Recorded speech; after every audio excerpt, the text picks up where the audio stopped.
இந்திய அளவில் ரேஷன் கடைகளே இல்லாத மாநிலம் புதுச்சேரி தான். ஏழை எளிய மக்களுக்கு வாழ்வாதாரமே ரேஷன் கடைகள் தான். மற்ற மாநிலங்களில் இருக்கிற மாதிரி இங்கேயும் அரிசி, சர்க்கரை, பருப்பு, கோதுமை, எண்ணெய்னு அனைத்து பொருட்களும் வழங்கும் முறை சீராக்கப்பட வேண்டும்.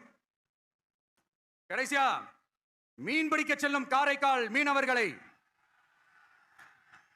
அடிக்கடி கைது செய்யும் இலங்கை கடற்படை அவர்களின் படகுகளையும் பறிமுதல் செய்து விடுகிறது.